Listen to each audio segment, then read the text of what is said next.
here. Welcome to another episode on Love in Waves. This is a part two, and you will notice I'm wearing the same thing in part one because I'm really wanting to roll with this and help you get unstuck and move up this spiral, right? This spiral moving into higher dimensions, into the life you actually have been wanting and trying to live since you've been here. And if you're on this channel, it's because you are awakening. You recognize that you're wanting to get to these next levels. Something about this attracted you here. If you're new here, definitely go back to a bunch of my other videos. But this part one was really just an overview about awakening, what might trigger that, and so on. So you can go back to that. What I want to get into on this one is some basics around energy. Now, the reason why is because we're moving into embodiment of soul, which is who we really are, right? That's that non-physical aspect of us that we are having this physical experience in order to live through that. But we have all kinds of distortion, all kinds of beliefs and traumas from generations and from gosh knows how long, eons, and programming and beliefs and trauma with family and all of these things that have really locked us into this egoic way of living, this separation consciousness that has kept us in attraction and aversion and judgment and pain and trying to control our situations and all of these things that have been trapping us and keeping us stuck from growth. And what I want to do is help you unlock that and recognize that we're moving from what I call harmonic, not I call it, but it's called harmonic universe number one, dimensions 1, 2, and 3. This is your subconscious, your actually your physical body and your emotional body and your mental body. Okay, moving those are the three lower chakras, harmonizing those, balancing those so that you can move into soul, which really soul's always with you, but it allows soul to express through you. And that's where you unlock purpose. That's where you're going to unlock and attract those ideal partners in your life and experiences and unlock your natural wealth, right? This is where peace and love and joy and beauty and all of these things are your birthright, because this is where you move into unity consciousness, where that separation consciousness, that living in attraction and aversion and judgment and control and anger and all of the things, depression, anxiety, all of that comes into a balance where you literally live in a consciousness where you see the oneness of all and where you can move through life through the eye of the storm, even amongst the chaos that you might see all around you. Sorry, I had a little interruption there. Something popped up on my screen. So this is the goal. Okay, this is what we're looking to do. So we're moving from, again, harmonic universe number one into the soul matrix, which is harmonic universe number two. This is dimensions 4, 5, and 6. And I've talked about this on other videos as well, just so you know the basic mechanics of what's happening. And the whole planet is moving into this, right? We're actually moving into 5D consciousness. You've heard about the 3D, 5D split. Well, this is what it's about. So we need to harmonize the 3D first and those first three dimensions. So this is really what it looks like. It's not that difficult to understand. It's just getting a groove about it. So the things that we're trying to, energy it seeks to balance itself always. And so we as energetic beings, everything is energy, right? It seems physical, but it's all energy. We as energetic beings, when we are out of balance, we become very polarized. And the elementals, the elements that we're made of, the same ones of the earth, become very charged and chaotic. And that's always it's always seeking to balance itself. And so you'll feel this in your emotions and you'll see it in your world. You'll feel the imbalances in your physical body. This distorted energetics are always attracting to it that which will help to balance it. So when you just understand that, if I'm I've got my own, we all have our own harmonics, we all have our own frequency that could be like a song that our DNA is built of. And so when our song is playing and we have all this other distorted energy playing, what's coming to us, what's attracted to that, what's in harmony with that is going to be a resonant match with it, right? So if we have distorted perceptions, and we are very judgmental, or we're, like I say, attraction and aversion, we're judgmental about things. And so we're running away from certain things and we're clinging on to other things. We're trying to control our external world and build structures around those, around the wounds that we have so nobody touches them and hurts them. And all of this distorted energy gets overlaid with our own DNA, and we start to attract people that are resonant with either our actual true song or parts of our shadow. And they're coming in order for us to see that, work with that. And so to recognize when somebody triggers you, okay, this is when you know you're stuck and you keep it in triggered and you keep projecting it back out at them rather than taking ownership and realizing I attracted this in because my body, my energetic body, distorted or not, all parts of it are attracting into it that which will harmonize with it and will bring it into balance. But we have to recognize that first and foremost so that you're not reactive and pushing or reactive and clinging on to something that makes you feel good. Because if we judge that we don't like it, we're going to want to push it away or stuff it down. If we like it, we're going to want to hang on to it and pull it in and control it so we don't lose it, right? That's like how you can see your behaviors when you are dysregulated and your energetics are dysregulated. We're trying to regulate by the things around us. This could be, I gave you the example of relationships, but everything's energy. So it could be showing up in your work, right? Showing up in other areas in your health in general, excuse me. And so these different imbalances are all from these different traumas that are trapped within the lower chakras, particularly, and we're moving up into the heart and living in the heart. So I talk a bit about balancing the left and right hemisphere, which is your masculine and feminine principles. It's also balancing your brain with your heart, right? Your logical mind with your emotional, how you feel. So the thinking and the feeling, and that's also masculine and feminine. And then we're also trying to balance time.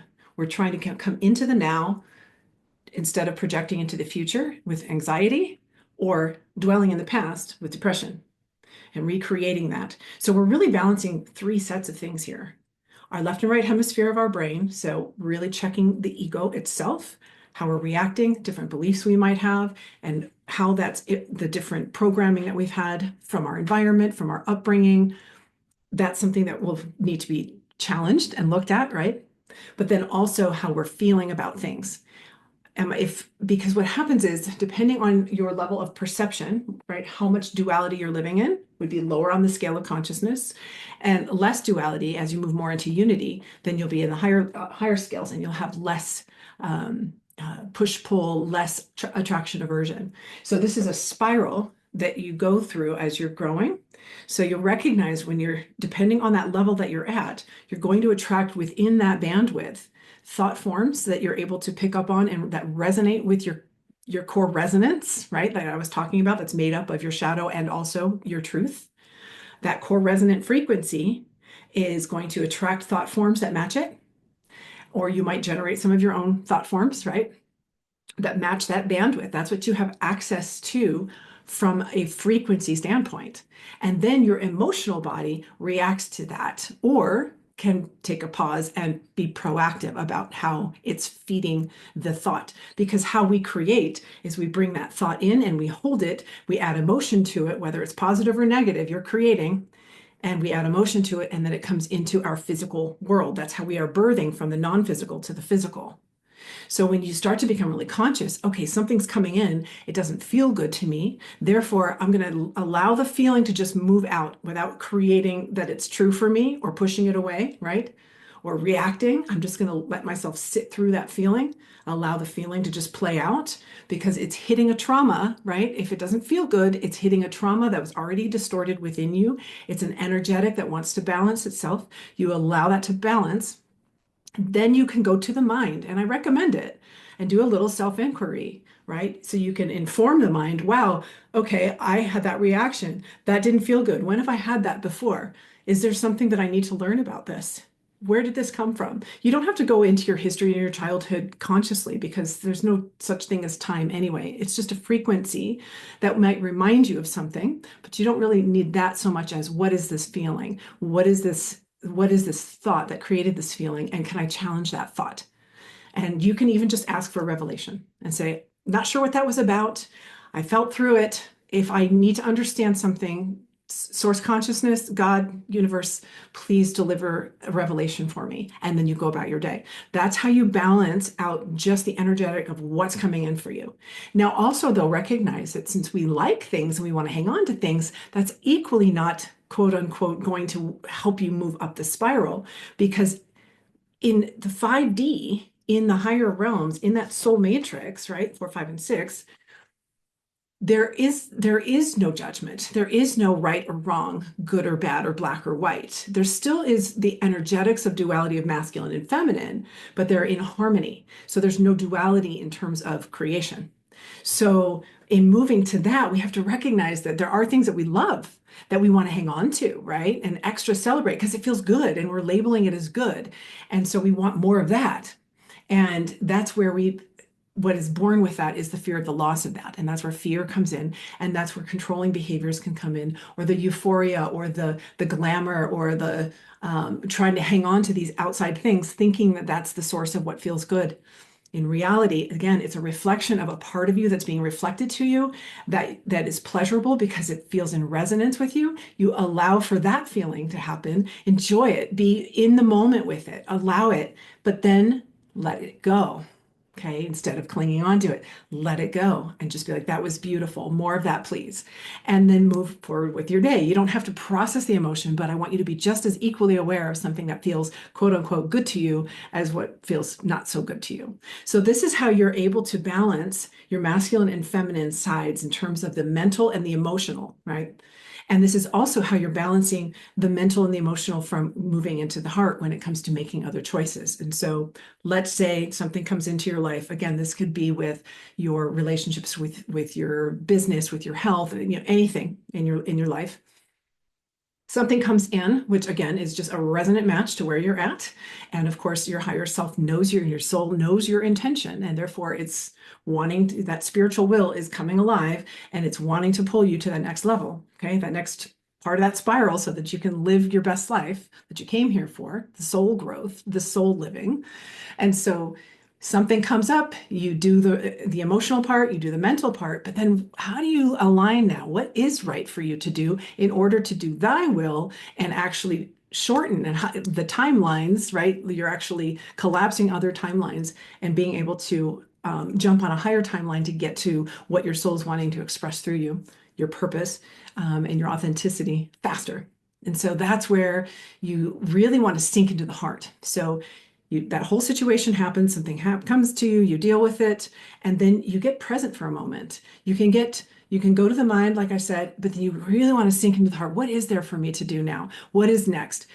Taking solitude, time, meditation time. This is where being present is so important. So you'll see how this comes together right here. Because in order to drop from the mind to the heart and to listen to that much quieter voice as to what is the next thing for you, in order to reach those, the next levels and get unstuck here, is to now get rid of the time, right? So becoming present, becoming in the now. If you recognize your mind is moving into the future and it's getting anxious or wants to control or set something up, just pull that back into the now moment. If you notice it going back, yeah, but remember when XYZ and history and stories, get out of that part and bring it back to the now. Sit in presence. And that's when you can then go to you can bring that whatever is in the mind down to the heart and ask for the revelation there. Ask for what is next for me to do now. Please guide me and lead me in this next moment for my highest and best and for the highest and best of all. Whatever, however you want to put it. And so in this way, you're balancing again your left and right hemisphere of the brain, the masculine and feminine. One is logical and one is more intuitive. You're calling in the intuition by coming into the now. And you're also bringing in this healing in a way where you're harmonizing your masculine and feminine principles in terms of how you are dealing with each moment by allowing the feminine and the masculine to play here and dropping into the heart and coming through the heart, which is stepping you up into the higher realms of living in that next harmonic universe. So gosh, I hope that made some good sense for you. And I hope you understand that is the mastery, self-mastery, coming into an inner union, moving from duality into non-duality. Not full non-duality where you're like spaced out void. I'm talking about embodying soul, living in harmony without living in 5D, basically, is really what it is. And that's a big part of it. There was something else that was just popping in my mind. I think I may, of course, have to do another part, which I might, but there was, it has to do, oh gosh, no, don't tell me I'm going to lose it right now. I don't want to make this too long, but I know it was important because there's so much more to this. Just there's just more nuance to look at. As you're moving up this spiral, there's purification that's happening. Okay, so that's what it was. It has to do with the different levels of consciousness, right? Moving out of separation consciousness, shame and fear and anger and control and pride and all of these things, the real heavy attraction and aversion. Moving up that scale, what the biggest thing that you're letting go of is taking a position about things. And so this is where the programming is so important to do that inquiry. Do I have to be right about this? Could there be another perspective about this? Could it be that I'm actually at this level here and I can see what people down here cannot see? Can I hold compassion for those who are in maybe first grade when I'm up here in fifth grade? Can I hold compassion for them that they're doing the best they can with the perception that they have at where they are? I've done a video on this before. This is a part of what you want to pay attention to, not only for compassion for others, but also self-forgiveness and compassion for yourself. Because you also made decisions and chose things in the past based on a different place that you were, that now you can see. So can you do a little ho'oponopono? I'm sorry, please forgive me. Thank you. I love you. To yourself. Every time you have a thought of judgment, ho'oponopono that thing, right? Every time you notice and recognize, oh, wow, I had a judgment with that. Can I take that back? Not take it back, but can I release that? Can I now look at this from a different perspective? Because as you move up that scale of consciousness, you're going to be able to see where your judgments used to be, and you're going to see other people's judgments. You won't judge them as much as you learn compassion, because that's one of the biggest tickets to getting up the scale. So that was the other piece that was kicking in. So I'm going to wrap it with that. But I think I'll continue on this. I'd love to get your thoughts and comments from this video and the last one that I just did, trying to kind of bring this together to help you move the needle. This isn't about step 1, 2, 3, 4. You are equipped for this. You're already a seeker. You found this channel. I'm not going to teach any dogma of any kind. This is just self-mastery, how to work with your own energies. Your energies are trying to come into balance. They're seeking to do that. This is how you get unstuck, is to learn how to work with it, how to play with it, and how to recognize, this is something I'm bringing in for me. This is something I'm bringing in for me. Can I feel through it? Can I see it differently? Can I ask for what I am to do with this? Is there something to forgive? Is there another way of looking at things? Can I come more into balance? Can I come more into the now? This is the ticket. This is the fast track to freedom and inner union and Heros Gamos into unity consciousness, into Christ consciousness, basically into self-mastery in the life that you've been wanting all along. So I will leave it at that. Okay, I hope you've enjoyed this. Let me know, give me a thumbs up or comments, whatever there. Subscribe if you like this. And if you want to work with me, definitely check that out. I do work with belief systems, stuck traumas, all kinds of different things around emotions, and just such great stuff. So you can check that out if you're interested in hacking at things. I am an absolute hacker. I also have a lot of background in nutrition and fitness and, all these other areas in business and purpose. So that's all from, past work that I've been doing all along. And so really you can work on all different levels if you're looking for some coaching as well as some quantum healing work together. That's what I'm all about. So thank you so much. I will see you again on the next video, and I look forward to it. This was fun.